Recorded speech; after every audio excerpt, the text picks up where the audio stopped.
right, ladies and gentlemen, this is awesome to see so many of you. This is really a great privilege. For those of you who don't know me, my name is Sandy Roberts. I am standing in at the last minute, I'm afraid, so please bear with me. Michael Dawes has been unable to attend this afternoon, and we are hoping that he will be joining us shortly. We are also hoping that a member of the ministry will also be coming and joining us shortly. We're told that they are on their way, but what we're going to do is to kickstart with our speaker from USAID. And by way of introduction, Dr. Asaji is here with us today. Thank you very much for the opportunity to have you here. Obtained his doctorate degree in animal science from Ohio State University and has more than 20 years of private sector experience. And I see Tony is moving the camera. Can everyone hear me online all right? And hopefully they can give you this thumbs up. 20 years experience of private sector, which includes being in the Northeast Poultry area, Northeast Poultry Specialist for Cargill, where he worked with the poultry and game bird farmers across 10 states to improve the productivity of their flocks through improved nutrition technologies. His development experience includes short-term consultancy for Chemonix International, DAI, Louis Berger Group in Afghanistan and Iraq. So being in Zimbabwe must be a real cruise for you, sir. As an agricultural development officer with USAID, he has served in 5 countries to strengthen agricultural value chains, to increase household incomes of smallholder farmers, while promoting dietary diversity to improve their household nutrition status. He is also focused on sustainable development interventions that outlive the cessation, is that how you pronounce cessation, of the US government funding. He is currently the director of USAID Zimbabwe Economic Growth Office. So please will you all give a round of applause to Dr. Asaji.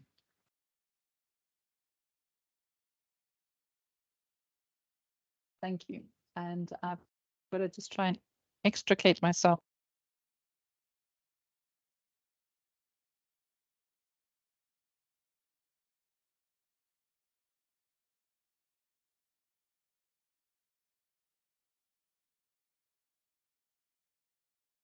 So he's looking at, that's the screen that we've got the online people. So you've got 2 audiences, online and in person. Okay.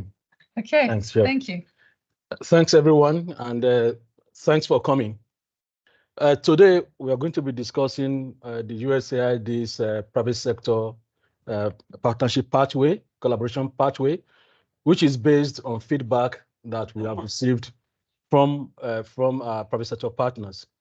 And I know that in most cases, our focus has always been to work with NGOs in the implementation of our activities. But over the years, we've come to realize that for sustainability, beyond the cessation of USAID funding, there's a need for us to engage with the private sector partners. And we've been doing this for a very long time.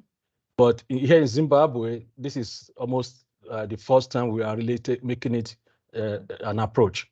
And so I'm going to spend the next 15 minutes outlining how we intend to implement this approach over the next 5 years, beginning from 2024 or beginning from next year.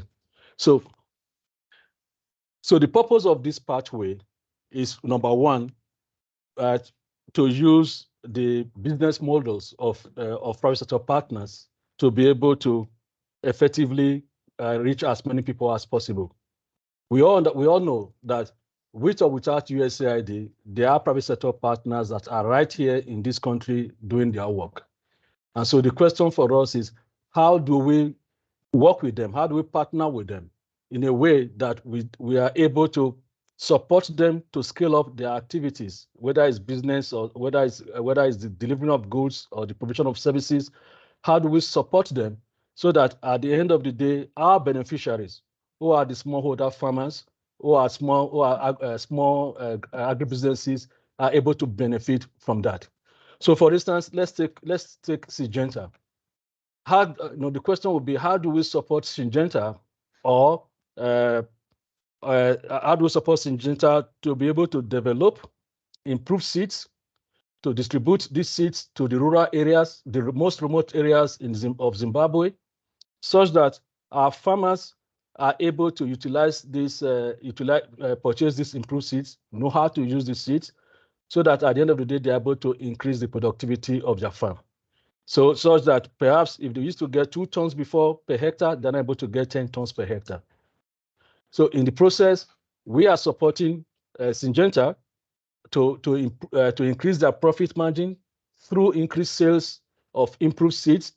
But in the process, we're also helping our farmers to be able to increase their household income as a result of increased productivity from their farm. So this is how we are looking at it. Next slide, please. And then another reason we are doing this is because, we talk about private sector engagement. It's not just enough to say, oh, I'm working with a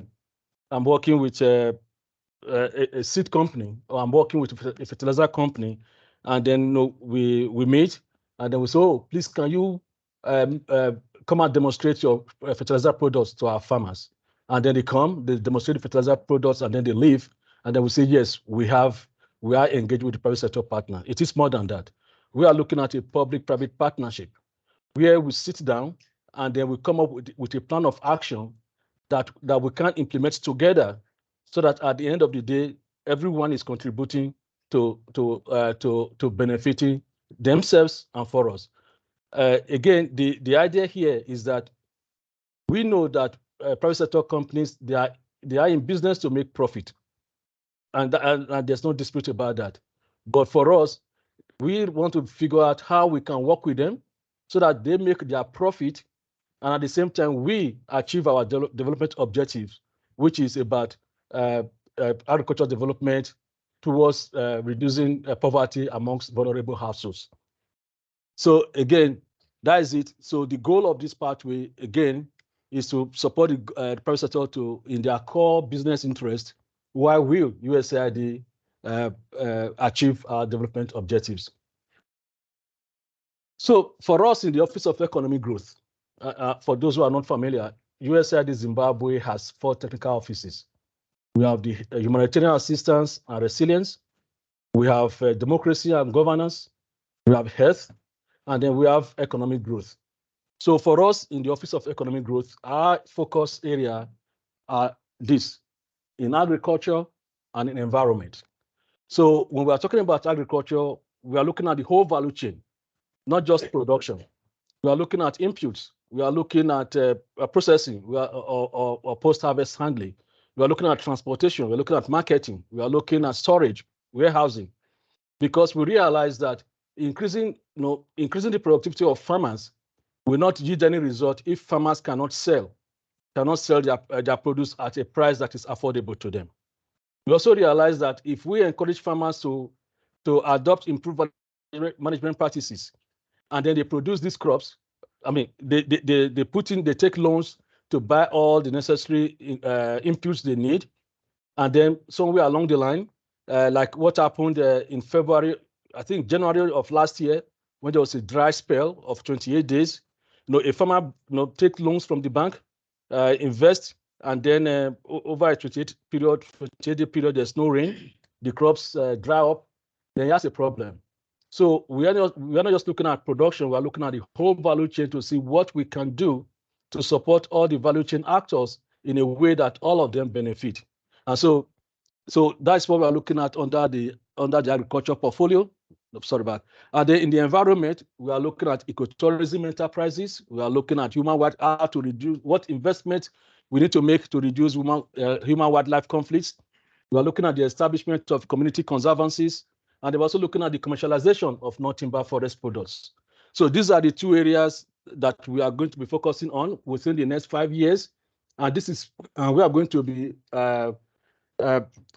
using this private sector approach to achieve our objectives in these two sectors. Thank you. So the private sector collaboration pathway consists of 5 phases, as you can see, from exploring collaboration opportunities with the private sector partners, to the submission of concept note, then to our review of the concept note, and then further co-creation, and finally the award. So these are the 5 phases of this private sector collaboration pathway that we are going to be implementing, and I will discuss each circle one at a time. So the first one is engagement. And this is what we've been doing. I'm sorry, again, it's taken us a very long time because it is something that we are trying to start all over, start a new year. It has taken us longer than necessary, but that's what we've been doing since last year. And hopefully we intend to wrap it up by the end of this year. I'm sorry, by the end of this month. So what we are doing is identifying private sector partners, trying to find out if there are areas of collaboration between them and us, whether it's in the seed sector, whether it's in warehousing, whether it's in processing. We want to sit down with them and determine what kind of collaboration we can have. And then if we are able to agree on a collaboration, again, I'm talking about Syngenta, I'm talking about there's one that I keeps missing, Zamzu Mutara, and we're also talking about irrigation system, because these are the people we've met over the past few weeks. Now we sit down and then look at how we can work together, and then once we've identified these areas, then the next thing is to bring in more private sector, bring in more partners, because as you may know, USAID will do not implement activities. Rather, we give funds to organizations like DI, like Chemonics, like ACDI Voca to help us implement the activities. So once we are able to identify areas of collaboration with a private sector partner, then we bring in these implementing partners to sit down with us and to decide how we are going to go about implementing the activities. So in this phase, what we are expecting from our private sector partners is to tell us exactly where they want us to help them. What do you need? How do you want us to support us? I mean, how do you want us to support you so that you are able to scale up the efficiency of your business or the purpose is to hear from you what you want us to do for how you want us to support you to be able to benefit our beneficiaries. So that's how we are looking at it. And so once we're able to reach that agreement, and then once we're able to identify any of the implementing partners that can help us do the work, then we'll be asking you to submit a concept note. And so the concept note is going to be based on what you really need us to do with you. Do you want technical assistance? Do you need development of technologies? What do you need? So again, we are not Father Christmas. We cannot give you everything you need. But if we are able to, if we know what you need, then we can sit down and discuss what we can do. For instance, in terms of value chain, we are open because we want a demand-driven production. So we cannot be asking a farmer to grow maize if there are no customers to buy the maize. And so we are open to value chain commodities that are in demand. However, there are certain value chains that we do not get involved in, like tobacco. So if you come to us and say you want to increase productivity of tobacco, we'll say thank you, but no thanks. No, we are not also interested in sugar cane production. So if you are looking at sugar cane, we say sorry, we cannot. But again, we want to give you the room because we understand that you are here to make profit. So what are you interested in that you can do that will bring you profit so that our beneficiaries our farmers can benefit? So we will give you the time to think and come up with proposals, and then we will review and tell you, yes, we can do this. No, we cannot do this. Again, when we request for a concept note, that is not a commitment of an award. Like I said, there are 5 phases. So it's we have to get to the last phase before we can determine whether there's going to be an award or not.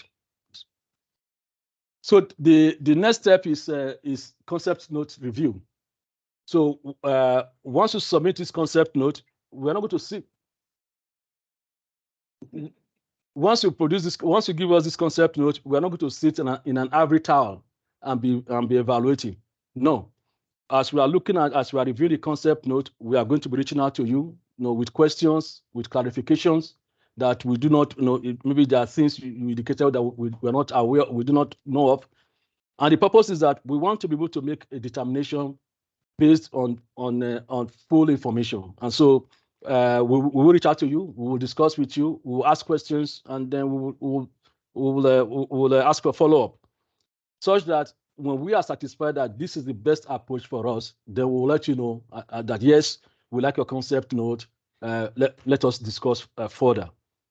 Or we could send it back to you and say, sorry, this concept note doesn't actually meet our needs. It may give you profit, but our farmers may not be able to benefit from this. So can you take another look?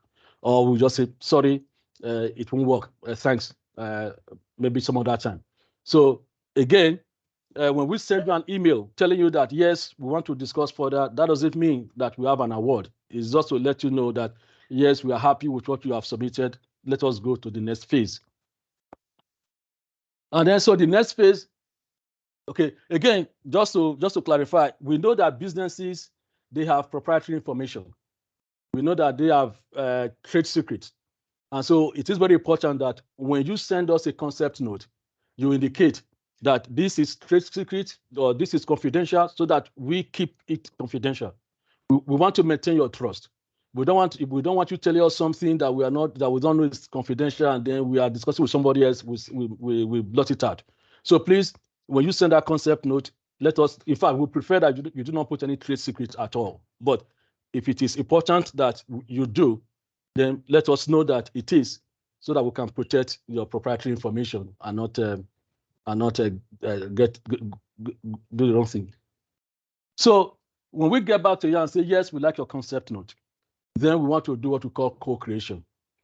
And here it is where we are going to sit down and say, okay, let's talk about processing. You want to buy some machines to process.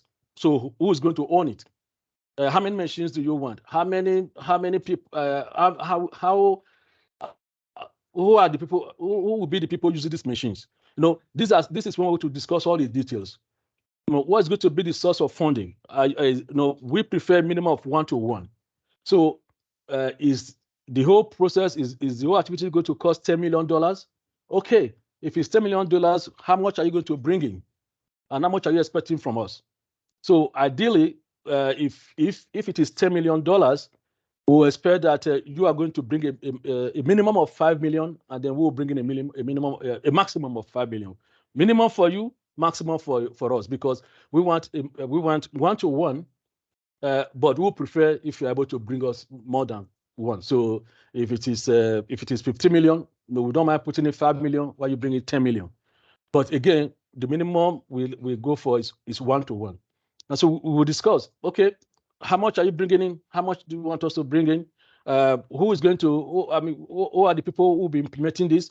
Where are we going to be working? So this is the period we will discuss all the details of this partnership, so that at the end of the day, we have an agreement. And this is a very delicate area, because this is where things can go wrong. We are finalizing an agreement with a private sector company here in Zimbabwe, and we had an issue with regards to the processing plants. They said they prefer to own the processing plants, but we wanted the communities to own the processing plants, because we said, if when the activity ends, you may just pack your stuff and leave. The community is high and dry. Rather, we want the communities to own these plants, so that if you leave, they have the processing plants to keep on working with. So there was tension, but happily we were able to reach a compromise. So again, the point I'm trying to raise is this is a very delicate part, and things can go south depending on how maturely we are able to work together to resolve this. And again, this is under this phase, we are going to be talking about outcomes and targets. So you want to make profit. How much profit do you intend to make? We want to reach 500,000 beneficiaries. Therefore, that's our target. So again, it's not just we're not just forming a partnership for partnership's sake. We are forming a partnership to achieve targets for you and for us. In your case, is to probably to make more profit, to increase your production level. For us, it is about our beneficiaries, smallholder farmers, host communities that are around target protected areas. It's about small businesses. These are the targets we are going to be engaging. We are going to be talking about. And so, finally, we've had a very fruitful discussions. We've agreed on how we want to work together. We've agreed on who's going to do what. We've agreed on the cost and how much we are bringing, how much we expect from us. So all of this, we've reached an agreement, and then we'll proceed to make an award. We are in July. We expect that between now and the next March, April, we would have gone through these 5 phases, so that hopefully by the end of April or early May, we can have an award that we can implement over the next 5 years. So we're looking at 2024 to 2029. So again, we are looking for private sector partners. So far, we've identified some partners who are seed companies. We've identified some partners who are into irrigation. But like I told you, we are focusing on the whole value chain. And so we are still looking for people in marketing. We are looking for people in processing, in storage, in warehousing, in transportation. So please, if you are interested, or if you know those who are interested, we just want them to send us this information. We would like them before by Tuesday, July 25th, or latest by Monday, July 31. We've spent so much time talking. We want to stop talking and start acting. And so we hope that we'll be able to get this information, and we'll reach out to them, and then we can do all the discussions to see if we have areas of collaboration to then proceed across the 5 phases of this pathway. Thank you. Excellent. Thank you very much. So I hope you don't mind. I'm sure there's going to keep it on. There's going to be lots of questions, and I'm sure you've been writing a few of them down already. Oh, we got another one. Okay. All of those online. Right, there we go. We good? Okay. Question time. Anyone wants to start first? Should we start in the front here? Sorry. Before you ask your question, may you say your name, the organization that you're from, and then state your question. Thank you very much. My name is Diego.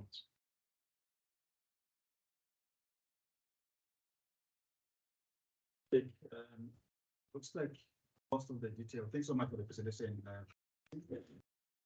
But I just wanted to check. Your talk has been mainly on private sector.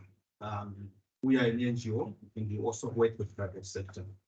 Are we also eligible, because we work with quite a number of private sector companies that we can come in with ideas? Is this something that can be considered, or we are looking specifically for private sector?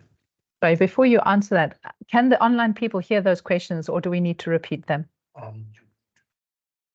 Okay, so just a question in summary is that the presentation was purely for private sector. Is there opportunities for anyone in the NGO sector to approach USAID? Is that the question? Opportunities for, NGOs that are working closely with private sector. Perfect. Okay, there we go. Our focus is on private sector partners. However, if you are working with private sector partners, we'll discuss on a case-by-case basis. But our focus is on private sector partners because we want to support them to, like I said earlier, to scale up their businesses in a way that benefits our beneficiaries. Again, a possibility is that we could, if you bring in the private sector partners, you could be a sub-awardee to an implementing partner that may be implementing the activities. That could be part of the arrangement. that UI sub awarded to like ACDI, Vocal, Camonis here. But again, our focus is on working with the private sector partners. Thank you. There was a question at the back. Yeah.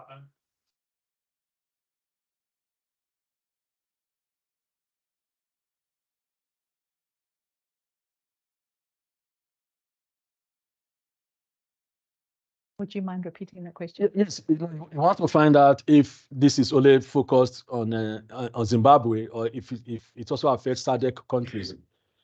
We have missions all over the world. So here in Zimbabwe, this is what we are doing. Other USAID missions in other countries, they have independence to follow their own track. However, this collaboration pathway I'm talking about was recently released in May, last May, though we've been discussing this since last year. So it's possible that other missions will be also considering it, but what I'm talking about now is mainly for Zimbabwe. Great, good to hear. I know, so Ben, you have a regional footprint, and I think that's probably where you were coming from with, is it just for Zim, or is it something that as an organization, would there be opportunities within the region? Yes. So, for example,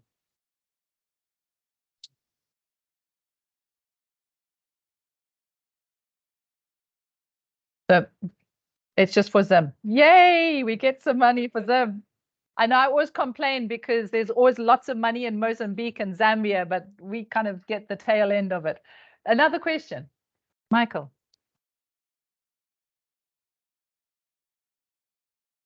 Sorry, did you get his name? Michael Yenrick, Yes. farming consultant. yes.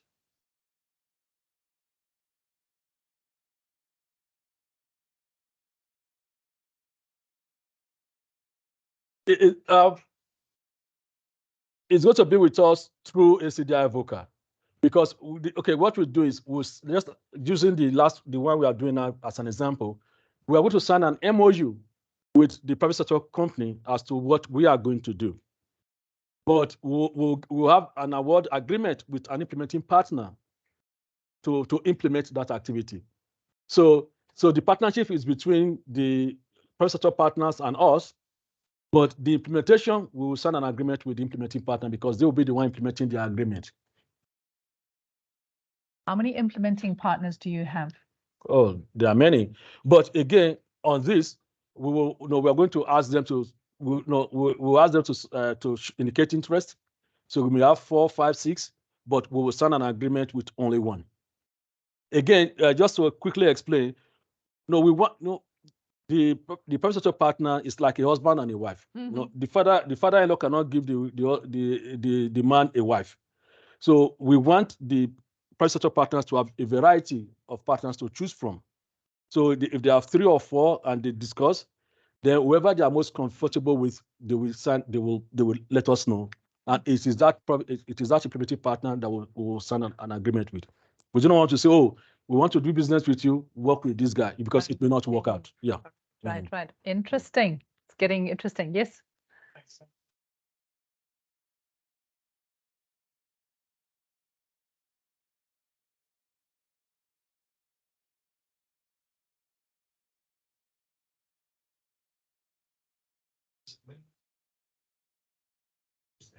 Maximum project size. No, go back. Yes, yeah. So these are the kinds of we have grants, we have fixed amount awards, we have cooperative agreements, and any other assistance agreement that we may have. But for us, our preference is for cooperative agreements.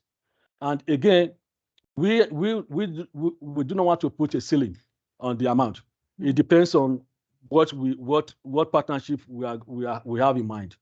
So if it is 10 million, you are going to bring 5 minimum. We are going to bring 5 maximum. If it is 20 million, same. So again, the cost of the partnership will be determined by the type of partnership. Dr. Saji, you said there's obviously how much one-on-one. What is the minimum? Because you're talking big companies and Syngenta and other people. I know Origin and others they're big companies, but what about the smaller companies? Is there a minimum price? we like to, if the company is small, Yes, we can have a collection of companies right. because whether you're managing a 500,000 activity or a 20 million activity it's still the same It's level the of minute effort. I understand. I was just Yes, checking. yes. So again, nobody is too small. Right. If you are too small, then we look, we can form a, yeah, please. So I've triggered off a few more questions here for you. Would you like to carry on? Company which is already set up as a social enterprise, which has communities as shareholders, would it be a competitive advantage in this? Sorry, would you mind introducing Oh, yourself? sorry, my name is Regina Fein from Welthungerhilfe, WHH. We are looking for private sector companies that produce goods and services for our farmers. So that's our focus.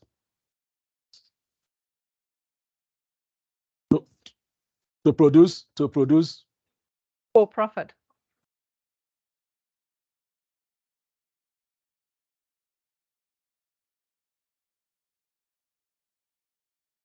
because when we talk about private sector, what we have in mind are companies like Syngenta,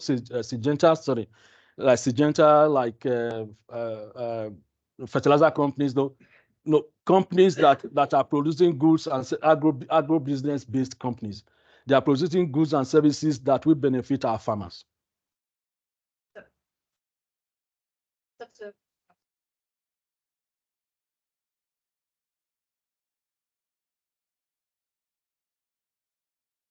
Services, Such as transport.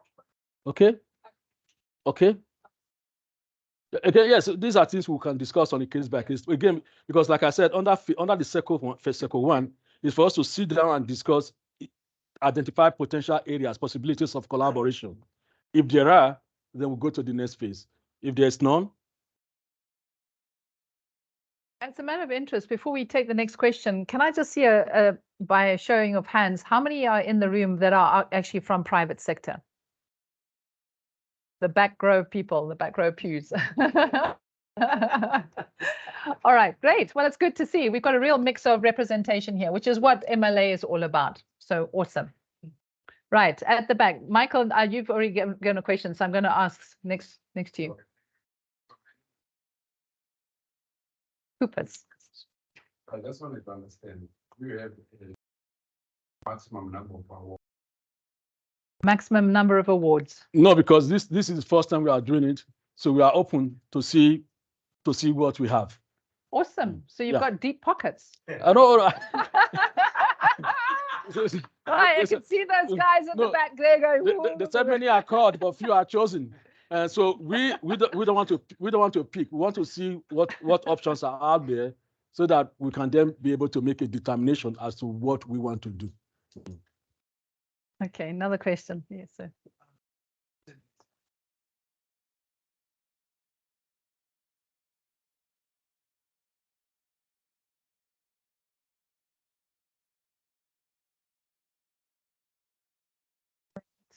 Just thinking like if a justification is want to create value for in terms of for the production of alternative crops.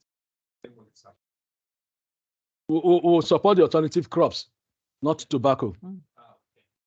Then for startups, you said farmers. No, we if at the list we will see if there are other partners that have similar interests that we can work together with. Interesting. So you're looking at things like chia, because I know we had a presentation as chia is an alternative to tobacco, and it's good against nematodes, and it's healthy food, so it's all good. Anyone else? Yes, Godfrey.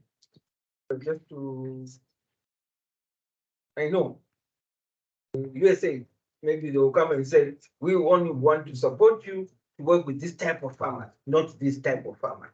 We don't want you to work with farmers in contested land. Yes, we don't want to work in contested land. They are clear.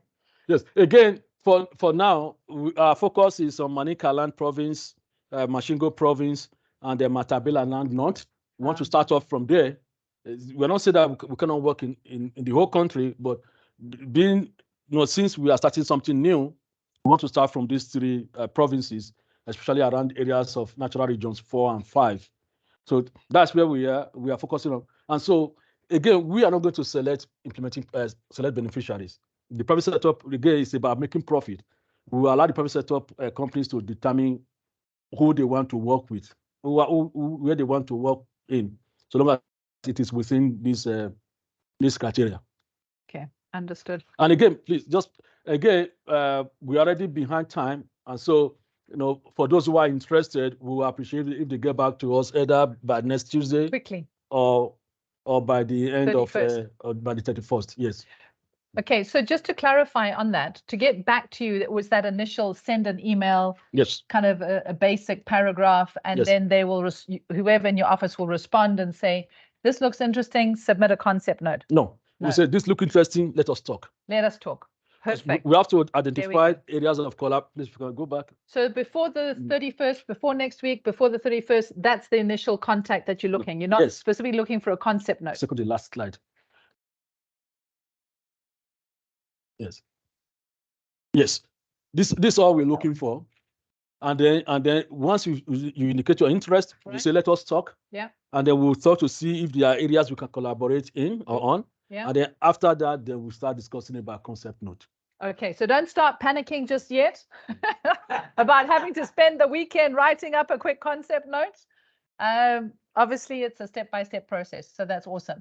But obviously, final disbursement decision-making, you were talking about April, May next year.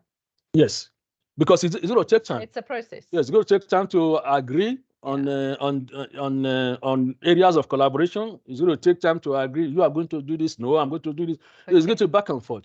So maximum April of next year. Moderating people's expectations is unlikely to be in place for this next growing season. So September, October is probably too soon. We're talking 2024. Yeah. So you're in plenty of time and you're at the right place here. So well done. That's why I was eager to come here. Excellent. What else? Another question. Thank you, sir.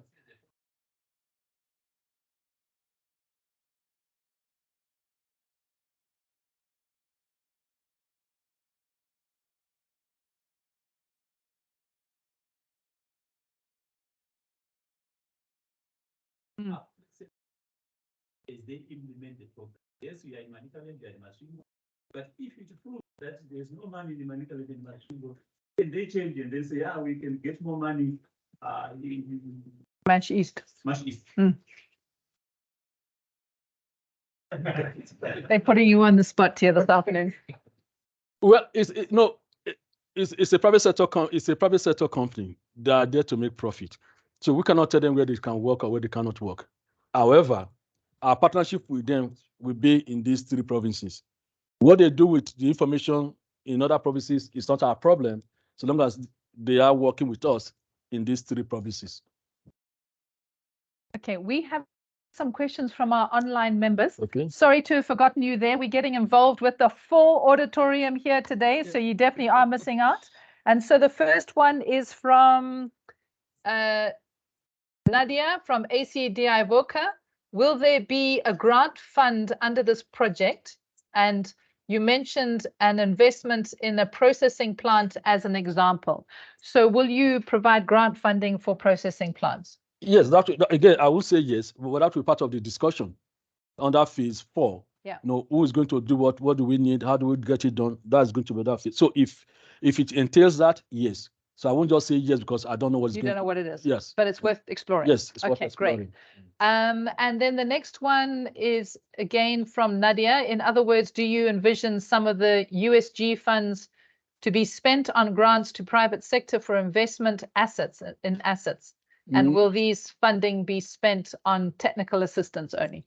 No. I think you sort of answered that in one of your examples. Yes. Again, we are currently working on an activity on access to finance. Right. That is going to be so useful. Yes, because we know that for anybody to adopt improved technologies, they may need funds. Yeah. And so that activity's goal will be to support private sector partners who want loan to be able to get the loan if they qualify. So if a private sector company needs a loan, They go there to ask for the loan. Our money will not be to support the private sector. We are not going to be giving money to the private sector partners. They won't be getting Cash. grant funding to build an asset that is in their name. Yes. Okay, but you mentioned earlier about an asset like a processing unit that was for the community and remained in the The community. lessons learned from that is what we are using for this. Right. Mm. Okay. Yes. Hope that's clear. Was there any other ones in there? Okay. So sorry again, we will not be giving the private sector money. Yeah. We are going to be Will go providing to- technical support. Right. If they need money, they go to that activity to seek loan if they Right. qualify. Mark, that's my phone on that side. You just might put it on silent there. Right. Michael, another question. Yeah, just briefly, you talked about things, sugar and butter. Are there specific requirements in terms of climate smart agriculture and good agricultural practices? How it has to follow certain conditions in terms of production, be qualified or get extra points for? Yay, I love that question. So for those of you online, it's about climate smart agriculture, whether there's a preference for that. Because our focus is on natural regions 4 and 5, we are promoting climate smart agriculture practices and technologies. But again, we are working with the private sector partners, so we are going to be open-minded. Let us discuss. Let us see what we can do and what we cannot do. I wouldn't want to stay here and say we can do this, we cannot do this, because it depends on the conversation. In those regions, you're very much more livestock orientated. But I Yes, think you were livestock, that, yeah, and then small grains. yeah, Mm. that's right. Sorry, there was another hand. Yeah, no, just wondering how you're going to determine which partner to respond to based on this basic template. For me, it's just providing the identity and some basic information about the company, but it's not providing you with anything that can determine who you should go into a more maybe elaborate discussion about the idea, an idea which is not there. Yes, I'm just wondering, how are you going to respond to everyone who has submitted this one? Or like Sandy said, when you we just tell you this is the information that we are looking for. I mean, in terms of contact information. But when you send it to us, you're going to tell us the area you are interested in. And then we will get back to you and say, okay, let us sit down and discuss in details. And we are saying that when you send us information, it must include this information, so we know how to get in touch with you. So there is a bit of context in the body of the email. And I'm very happy to see Michael, because with him, he's brought the Ministry of Agriculture representative, but you're not off the hook yet. Let's just see if there's any last question. Mark. I'd like to ask this. My name is Mark Benson. I work for World Vision. I'd like to ask this question on behalf of in excess of 50% of the people in this room who work for developmental organizations. The implementing partners, are they restricted to companies that are US based, or can Dam Church Aid be your implementing partner? We have not made that determination yet. In fact, that was the question that was asked yesterday. Are these implementing partners only those with USAID experience? And we don't know. We've not made a determination about that yet. So if you are interested, please indicate that you are. When we send out the notice, and hopefully before then we'll be able to make a determination as to whether we should restrict it or not. But we've not made that determination yet. And there is a question from online about, do you anticipate that the August elections will on the process will affect the procurement process altogether? We've tried to take off that.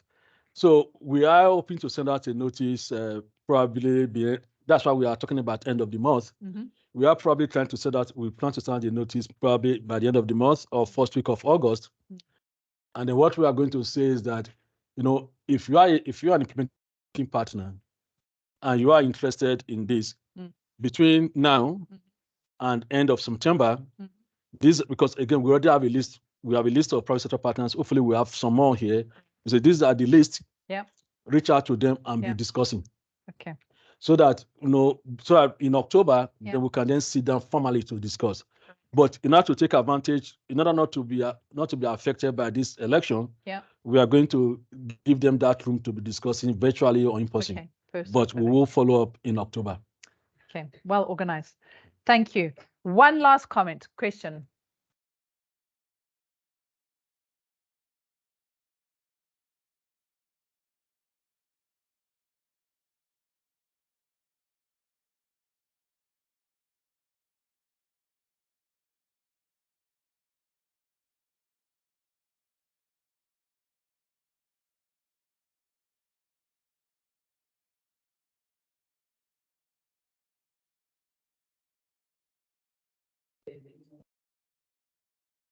The,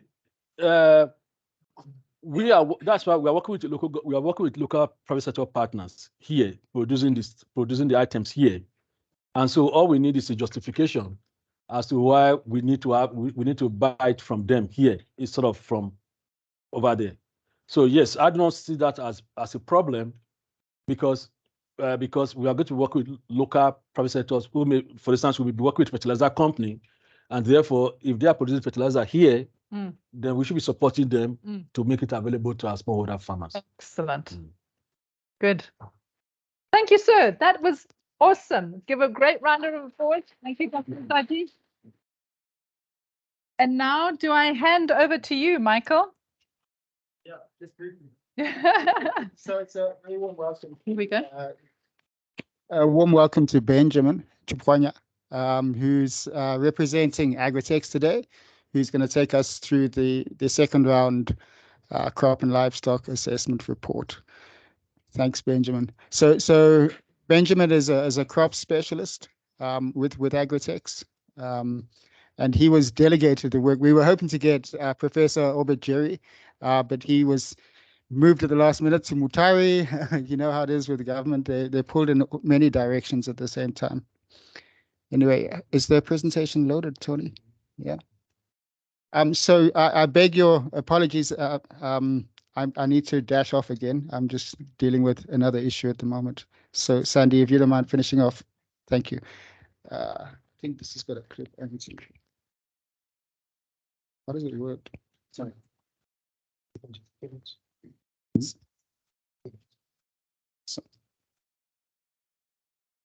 Oh, okay. What I'll do is, can I just maybe take a bit of your jacket? Just work better. There we go. Oh, thank you. So he's in the hot seat like I was, so welcome. So Benjamin, relax now. Yeah. Thank you. Thank you for the opportunity for me to get into the shoes of my chief director, Professor Obed Jiri, who is in Mutare right now. I would like to take you through the presentation on second round crop, livestock, and fisheries. The main objectives of the survey, the first one was to estimate crop production under major crops and determine the factors that influenced the yields. The second one was to assess overall food security prospects for the nation, that is for early warning. To assess rainfall season quality, that is the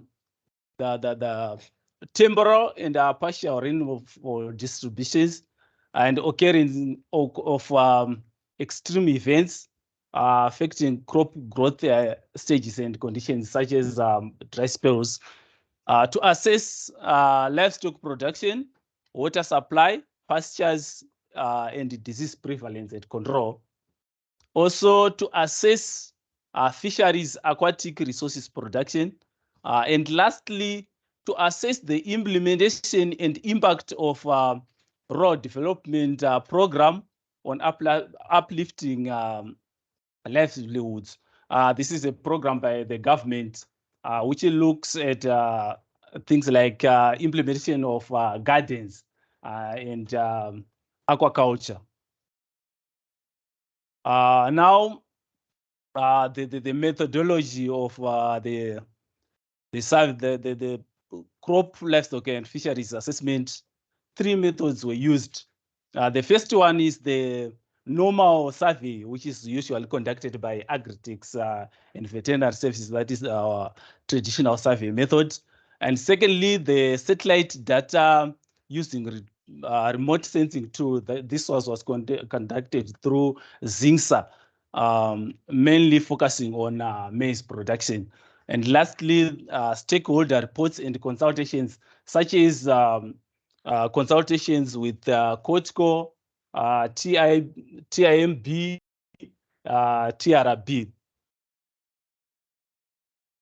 Now, the map is showing the coverage of interviewed households. All of our sectors in Zimbabwe were covered.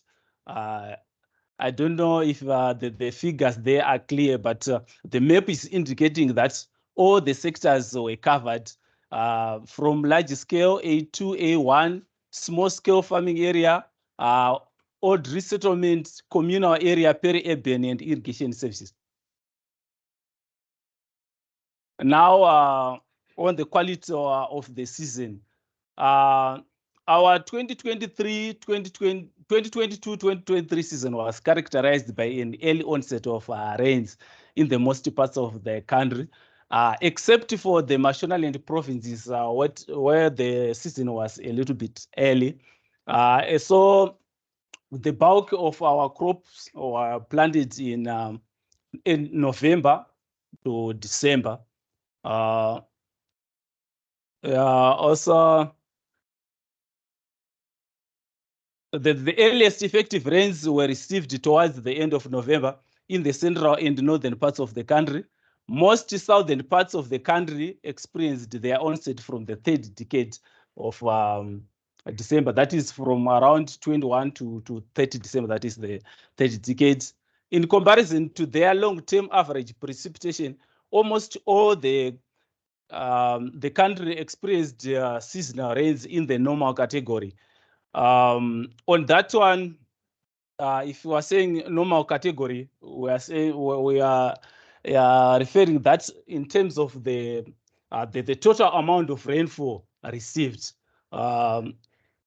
because you will discover that as we get through our presentation, you will discover that there are some parts of the country which are facing food shortages because of dry spells. So normal is referring to the total amount of rainfall received. Also, there are some spotted areas which received above average rainfall, especially in the southern part of the country from January, due to Cyclone Fred, which was received around in January.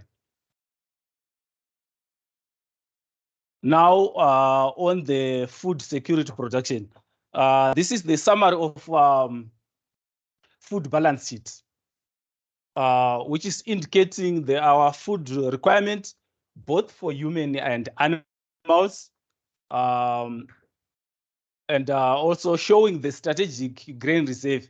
The assessment was done in April, so this was from March to April, so you should take note of that.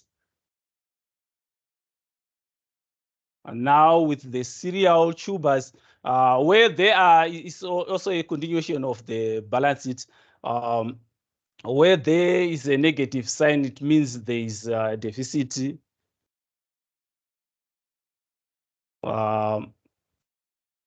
Now the map is showing the distribution of sufficiency.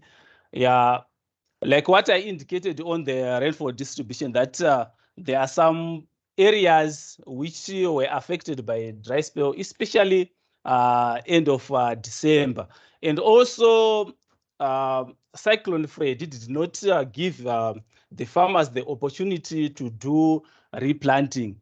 That's why you are seeing those red colors. So 0 to 3 months food sufficiency. It means to say by now from April, there are some farmers who are towards suffering from food shortages. Those are the specific districts from 0 to 3, that is Mwenezi and Beitbridge, and then, but however, the bulk of the districts, they can go through more than 12 months.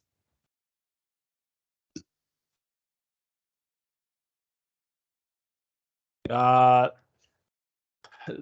one is showing the production of maize by sector. You discover that most of our maize is coming from communal area. However, communal area is realizing the lowest yield per hectare. On that chart is 0.84 tons per hectare, but it's contributing the largest amount of maize in Zimbabwe. This was also tabulated according to provinces, and the provinces were arranged in the order in which the most contributing is Mashonaland West, and the lowest is Mashonaland South, with the 68,255 metric tons. Now on sorghum, that is our production for sorghum by province. Okay.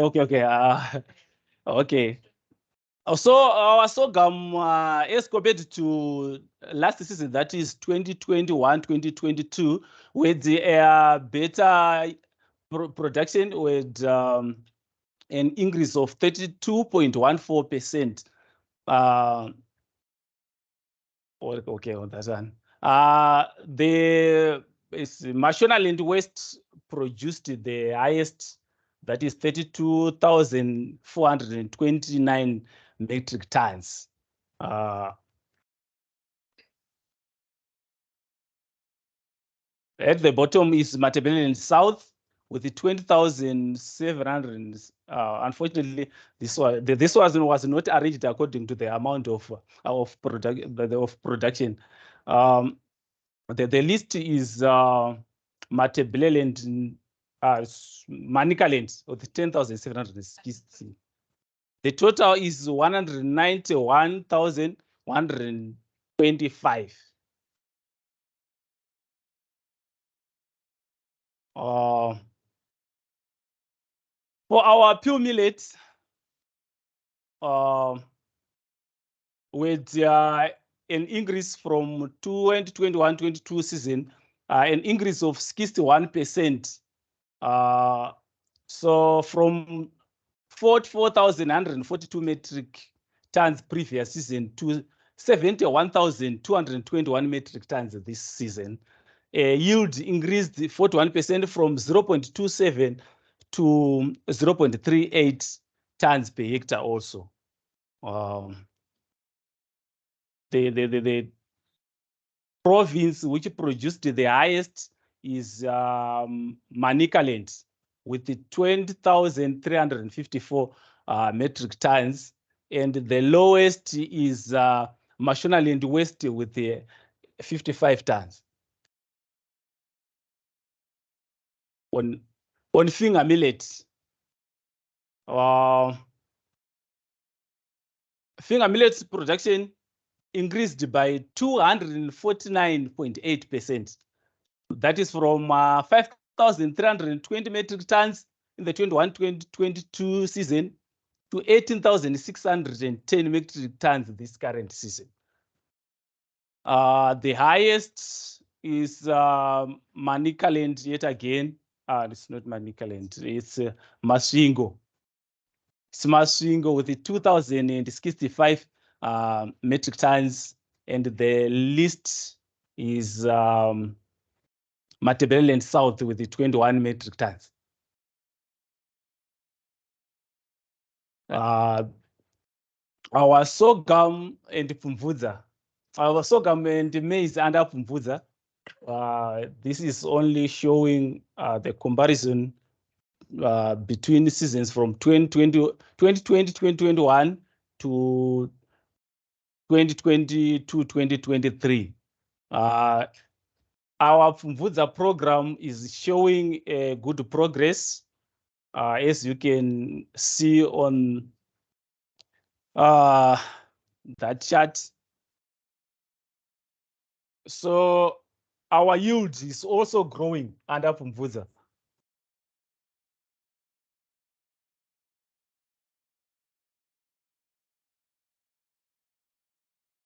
Right, that one is showing a comparison between Mvudza and our conventional methods of growing sorghum and maize. The overall outlook is showing that Mvudza is better yields than conventional. The difference between the maize and the sorghum and how it's giving you more yield under the Mvudza program than on average than your Mvudza maize program. Yes, the sorghum is showing, yeah, it's responding well.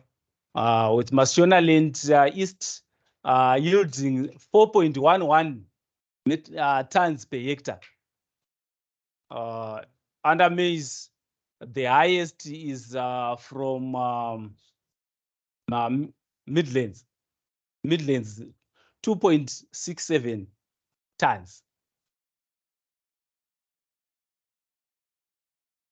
And now production estimates for those metric tons for each case crop. On the last column is the percentage increase comparing to 2021, 2022, and 2023 season.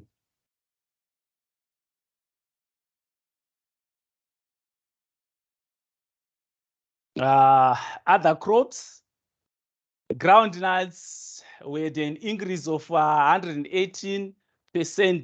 That is from 98,767 metric tons in the 2021-22 season to 214,145 metric tons this season.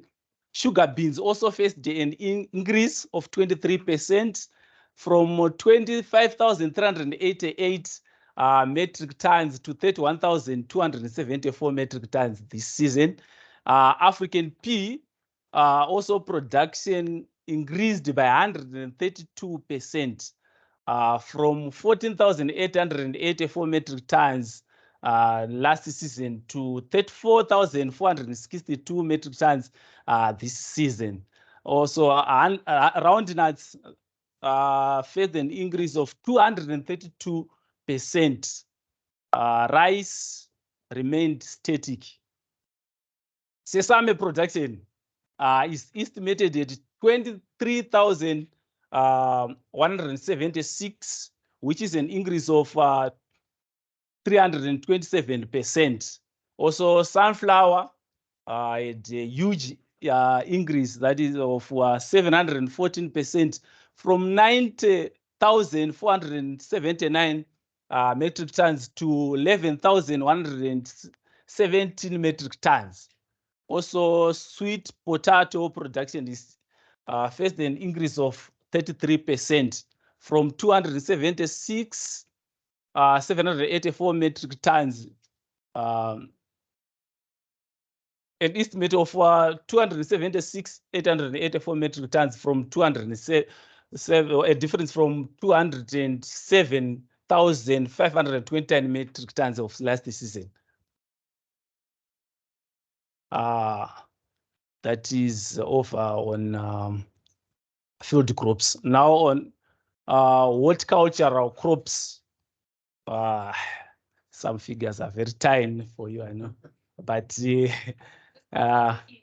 yeah, tomato and cabbage, yeah, but generally almost all crops faced an increase.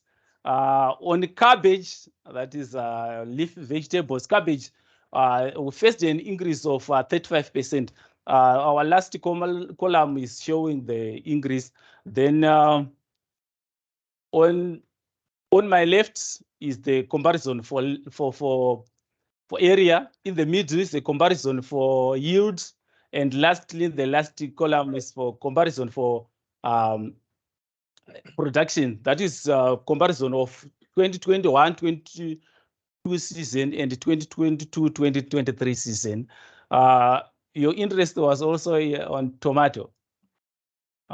Tomato had an increase of 19%. That is from 300,000 to it's vice versa. It's 281,610 to 336,300. On perennial crops, that is also a comparison. And interest is on tea. On tea, we faced a nosedive of minus 9%. That is from 24,994 to 22,648. But overall, we had an increase for all the crops, that is of 8%.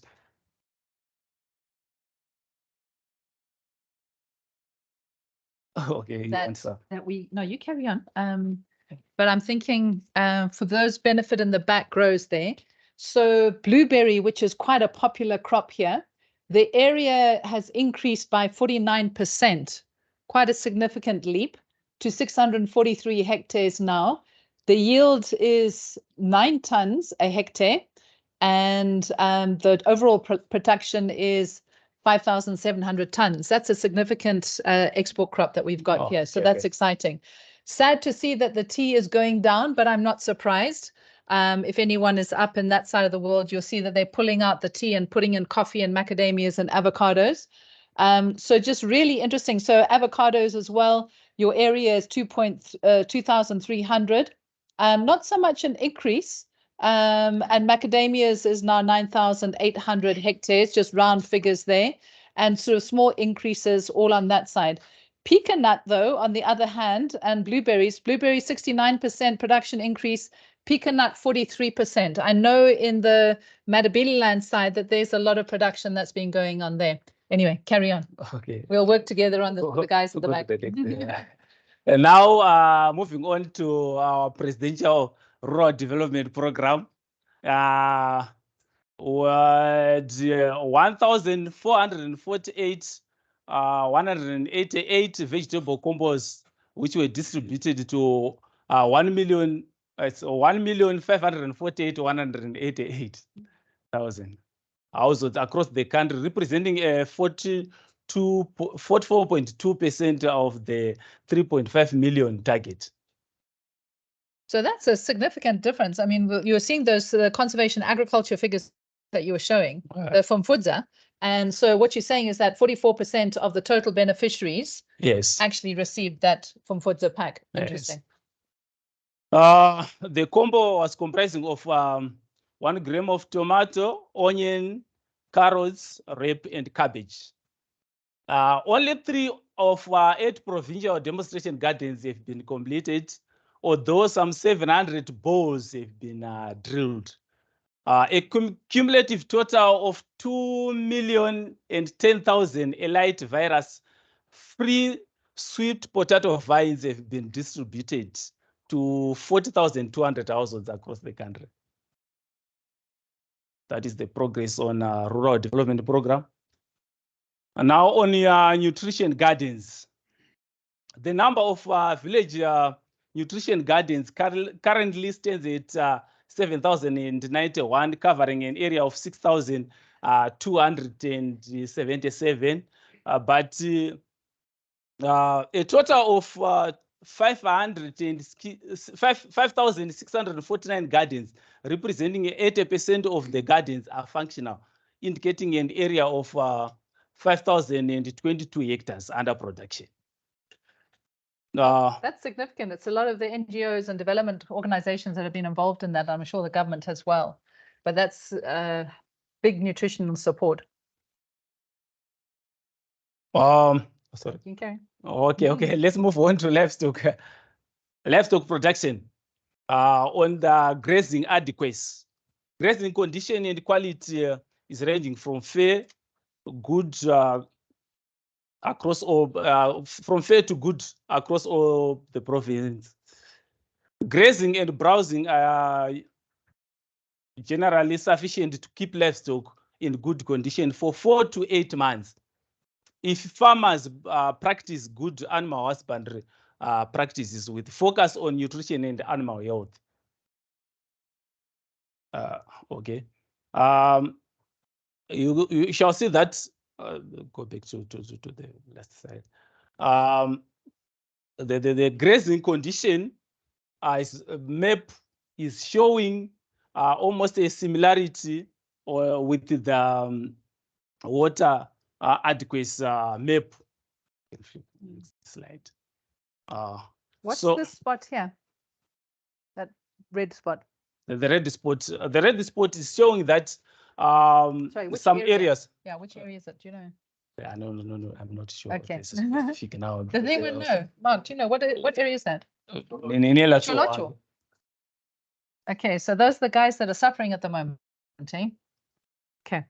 Sorry, carry on. So the red is showing that some areas may face inadequacy of water soon. That is around Cholocho. We'll take their word for it. Then the gray part, of the map is showing areas for wild animals. Then cattle dipping. Comparing to 2021, cattle dipping improved. This is due to government program, that is Bliss program.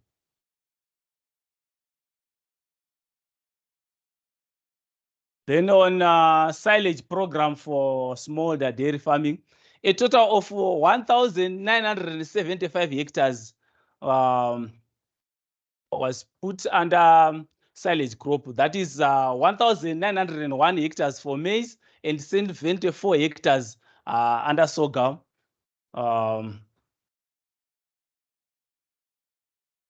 The program is expected to produce 46,535 metric tons of maize silage and 888 metric tons of sorghum silage. Harvesting and that was in April.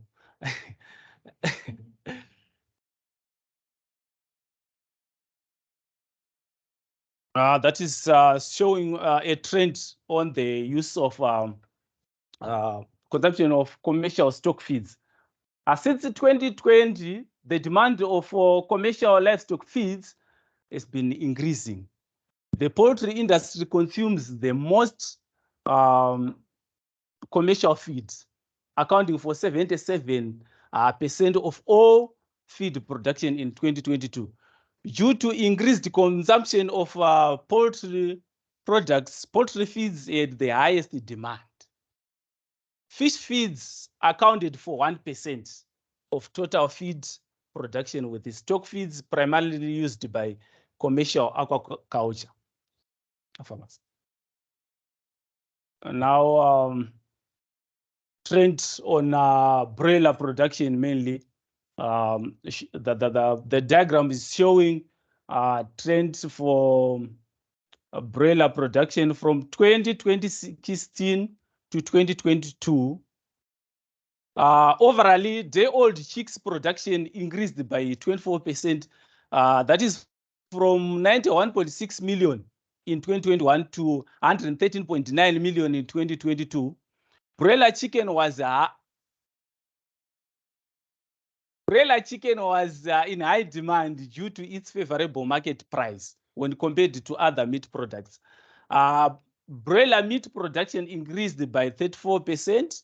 That is from 143,500 metric tons in 2021 to 191,813 metric tons in 2022, the highest in recent years. The broiler industry has been on an upward trend since 2019, recording a high in 2022. Small-scale producers continue to dominate meat production, accounting 79% of the total meat production. That is significant. I don't know how many of you in here actually realized that was that big. I thought it was all the large-scale producers that were producing the meat in the country, but maybe the village chickens. Yeah.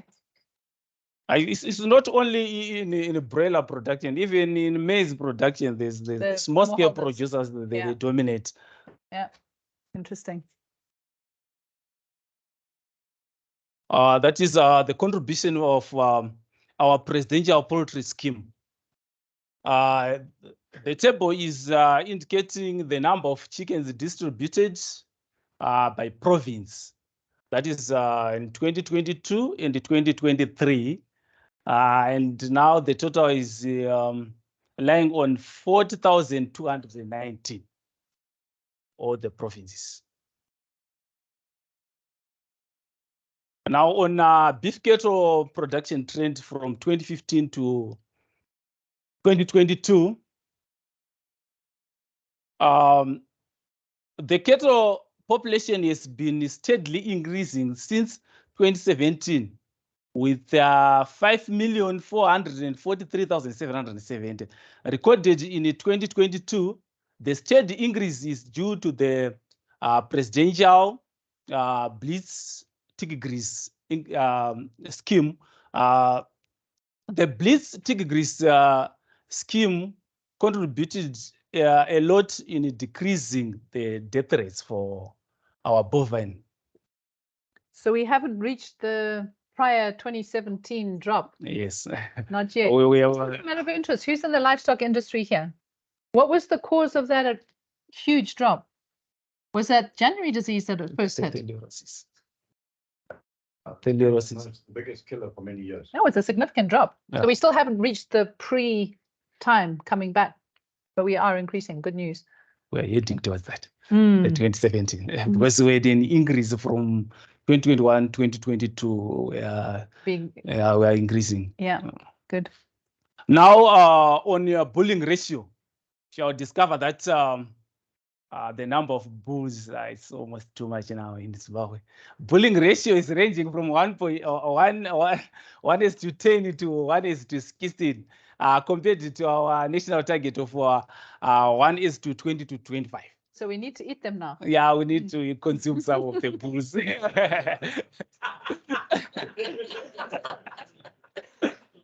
Now, on our calving rates, in 2022, the national calving rate averaged 42%. Calving rate remained unchanged from 2021. This is due to poor cattle management practices, such as nutrition, breeding, and health management. So lots of work still to be done. Yeah, a lot needs to be done. Cattle mortality. National cattle mortality decreased from 9% in 2021 to 6% in 2022. The reduced cattle mortality, coupled with a subdued offtake, resulted in the 2% beef cattle population growth. Tick control strategies implemented by the government, such as availing tick grease and the dipping strategy, had a positive impact on reducing tick-related mortalities. Now on beef cattle offtake, those are percentages. The table is showing a comparison of offtake from 2021 to 2022, and also by sector. Our highest offtake was from A2 of 10%. now almost it's showing that the small scale farmers are doing better than large scale. They're growing. They're Excellent. growing. All right, cattle marketing. Most cattle are marketed through informal market and middlemen. The two market types accounted for a combined 88% of all the cattle sales.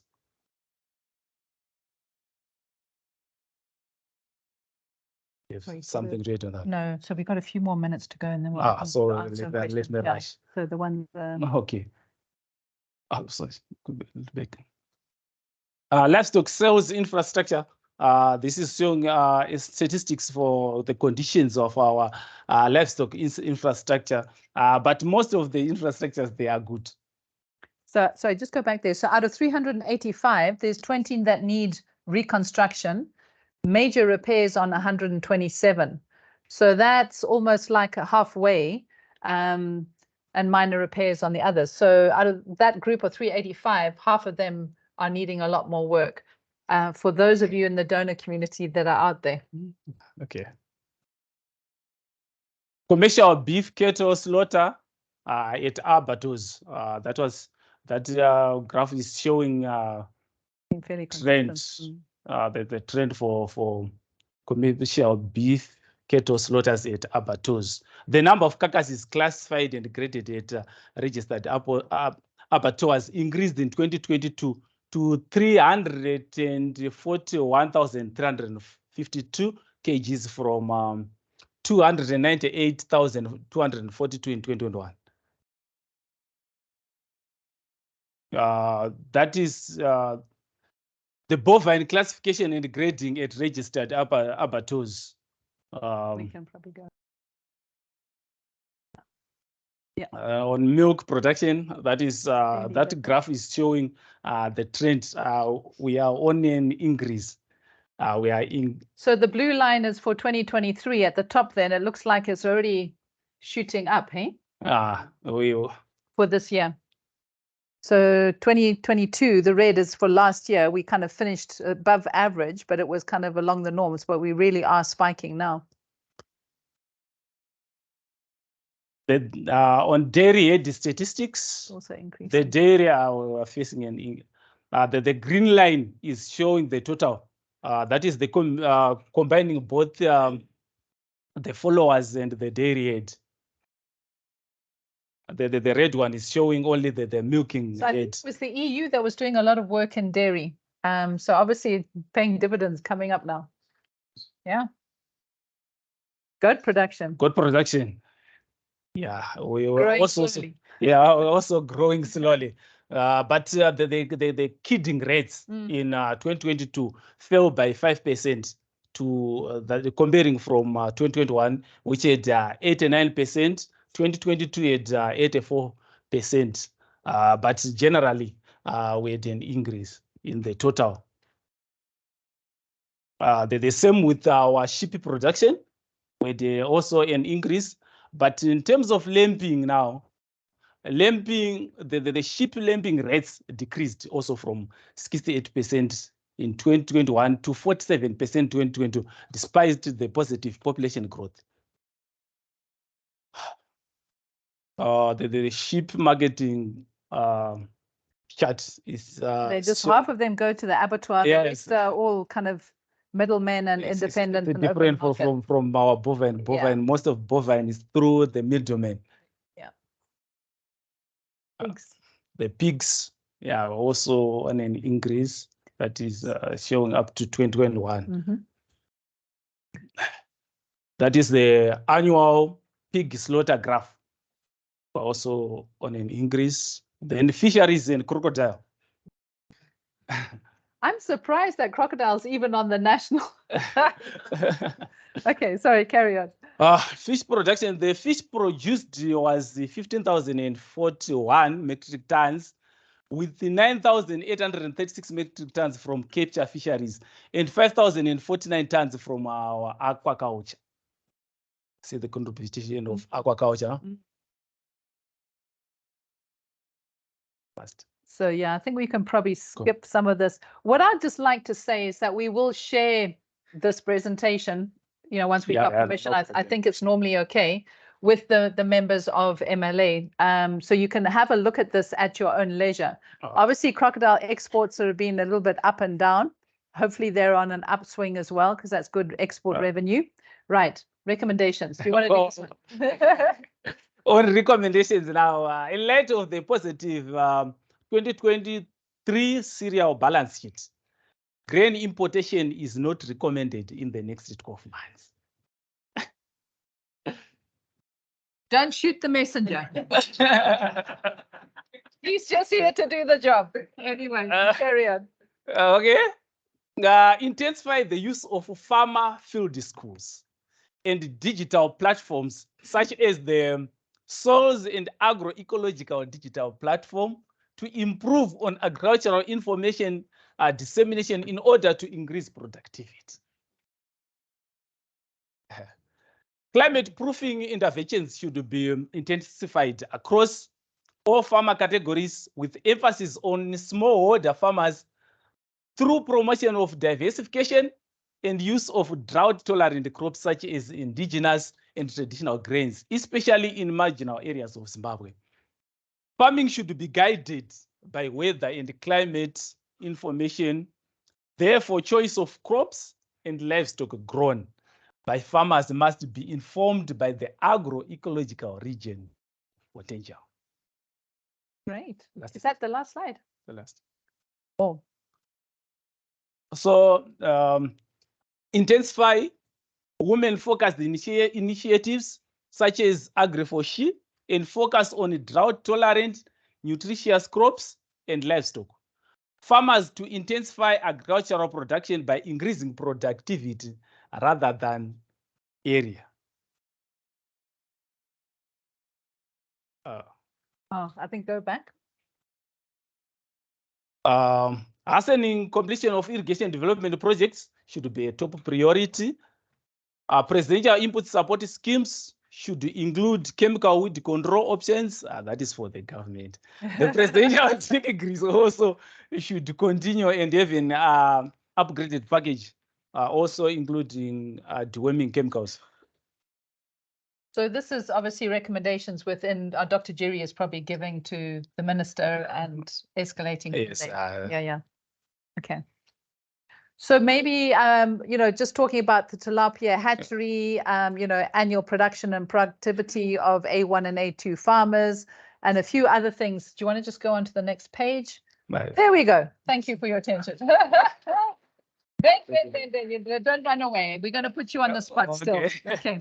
So a big congratulations to Ben. I mean, he wasn't expecting to do this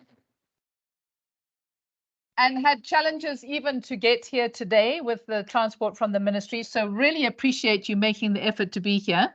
And thank you for standing in. Maybe there'll be one or two questions. You said you're in the crop science department. Yes. I know you're not Dr. Jerry. Yeah. So you're I'm welcome. in the shoes of Dr. Jerry. You're welcome to defer some questions if you want. But a couple of questions for Ben while he's here. Yes, sir. And again, sorry, he wasn't here on the first round. So if you wouldn't mind introducing yourself first and your organization. My name is Diego. Thank you for the presentation, very comprehensive. I just had two quick sense of maybe comments. Firstly, happy that it seems the government is on top in terms of management of theleliosis. Maybe attributable to the risk program that you spoke about. Although maybe as we move around the communities, still see lots of cattle dying. Farmers are losing cattle at mass, and it's still worrisome. But we just hope that you continue. The government continues to provide the chemicals and ensuring that mortalities continue to go down. That's possible. The comment, but I just want to draw attention also on one of your graphs on I think it was on months of sufficiency. Maybe if you can show that one. That would be good. Just want to check. Sufficiency. Yes. On is it the map, the heat map? Yes. I was right near the beginning, I think. I think it's around 5 or so.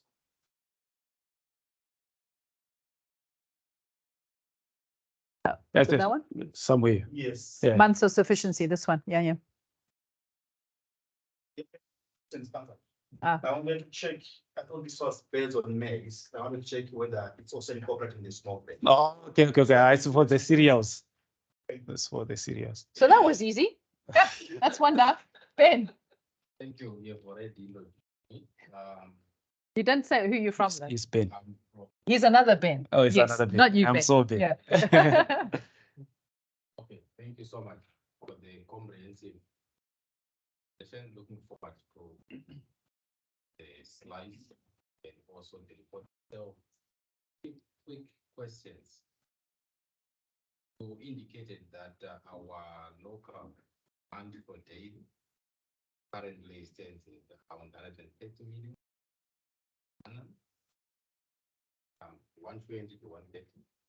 And current production is 79 million, which is higher than.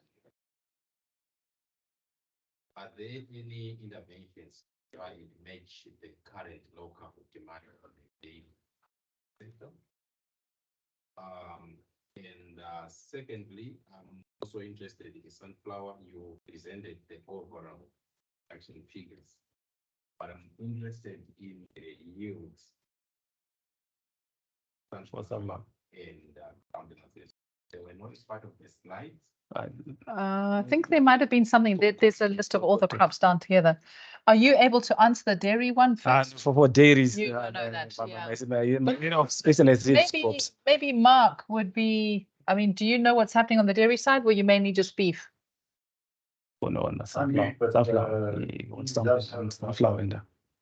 The dairy project, which goes on till the end of 2023. And they've been achieving reasonable gains in terms of With smallholder farmer dairy units. smallholder. Yeah. I think the program. And for sunflower, Funding. he's looking for the yield. Okay. Okay. Yields. Somewhere. Yields for sunflower. So to answer Ben's question, the donor community are still working with dairy. But and I do know that on the, I don't know if there's anyone from private sector dairy here, that there has been, sort of initiative of trying to increase their productivity as well. Before horticultural crops, so this indicated. So you are as well. Other crops there, but not up. Okay. Up. So find Ben to speak to Ben, but otherwise, yeah, someone in the livestock. Sorry, I'm saying Ben. Okay. So Ben, do you want to answer the other one about the sunflower yield? Sunflower and the groundnuts. Yeah. It's not there. Okay. In the Okay, yields, so Ben, I'll share with you. He's a numbers man. He's on the M&E side, so that's why he wants numbers. Yeah. Additionally, do we have an idea how much of the sunflower is going into commercial oil production and how much is actually then maybe processed locally? Is there At the rural, areas? which do you disaggregate? Not at the moment as well. Okay. Maybe I can wait. It's for those who are in the value addition. We have Some gold and yes. the contracts countrywide and all the product are going to. But still, I think a lot of the sunflowers is being processed locally as well, but do we At small. have an idea of the ratio, how much is By locally, you mean In the rural areas. quite minimum, quite minimum. Okay. Yeah. Well, You mostly know, contract the product farming, they want all the product. Anyway, sorry, Godfrey, you were going to ask. Yes, some statistics. I see you were also making recommendation for government. Recommendation for government. We are missing statistics on the farm machinery, tractors that are there, Or implements that are there. So that was not covered by the survey. Yes. So That's why I'm saying it's a recommendation. Okay, I thank you for that contribution. take it. Which I shall take that. No, not the minister, straight to the minister. That is for the minister, yes. Right, and from USAID, My question is to that's why I need to check what is the uptake. So biofortification is where you're growing maize and sweet potatoes, orange sweet potatoes. Orange maize. Yeah. Did I not talk something about orange maize? Well, maybe if you can tell us a bit, is it on a slide or? Go back to maize production. I wait, something on orange production on maize. That's under from Maize Putza. before. So it's right back to the original back. maize slide. Yes, There we go. there. With Biofortified. 9,615 metric tons of fortified maize was produced compared to 8,801 metric tons last year. So 4,000. oh, it's 4,801 metric tons last year. So it's nearly doubled in area. Are you able to speak a little bit more about that? What is it fortified with? You don't know? Okay, no, that's fine. So Kennedy, your question is about the area. Did you want to know if there was any initiative? Uptake?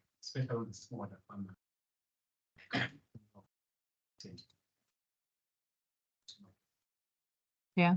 Also, I wanted to check on the impact. Would you know any of that? No. Okay. No, Sorry, can't help that on that one.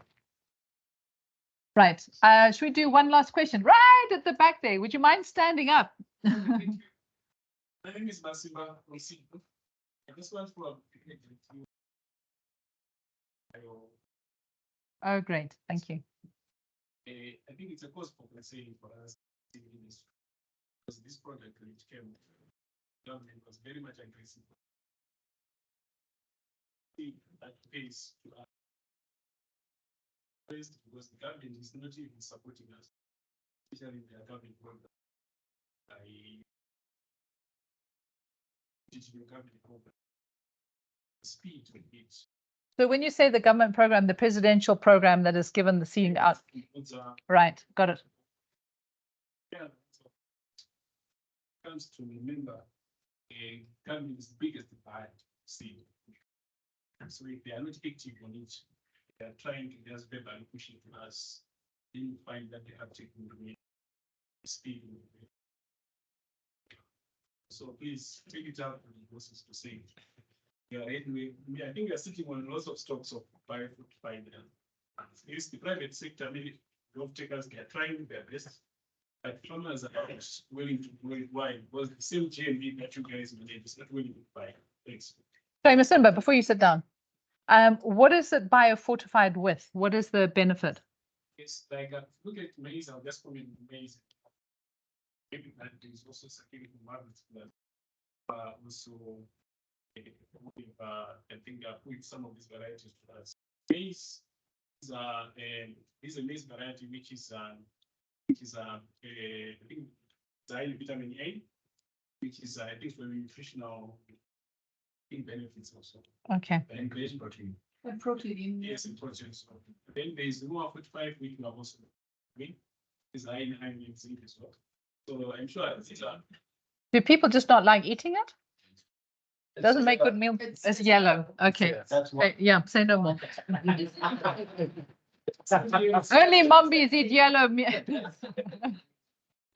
Okay. On promoting your biofortified maize, I'm a focal person for a new program which we are piloting now.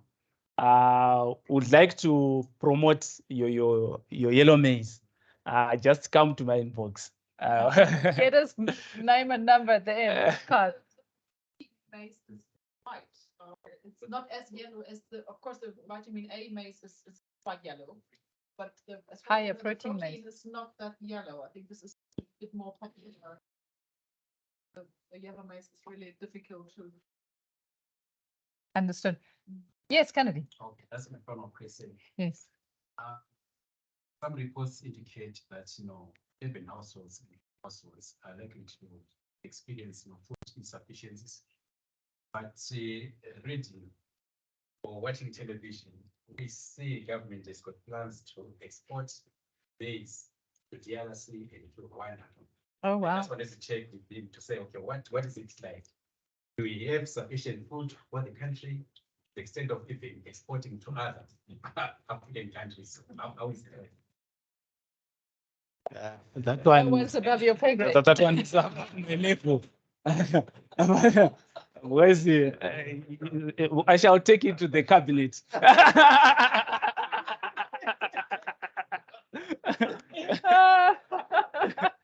Good try, Kennedy. We'll get there. Anyway, folks, this has been an awesome time. Is there something online? Yes, good point. Thanks, Tony. So if you have any questions that obviously Ben being put on the spot here has been unable to answer, or, observations, comments that you would like, please forward them even to Tony at MLA. We'll collate them and we'll send them through to the ministry. I know Dr. Jiri is very open and he's very collaborative. It's just unfortunate that he was unable to make it here today. You want them tomorrow? Oh, you'll send the responses tomorrow. Okay. All right. Did you get all that? You get the responses tomorrow. So, folks, I just wanted to say thank you so much for your participation, for staying right here to the end of this session. And a big thank you to our two speakers today. Really appreciate your time. And don't feel that you have to rush off. Make introductions, network with one another. And we host these meetings once a month. And our next one, Tony, is? August, around the 23rd of August. I don't think it'll be the 23rd of August.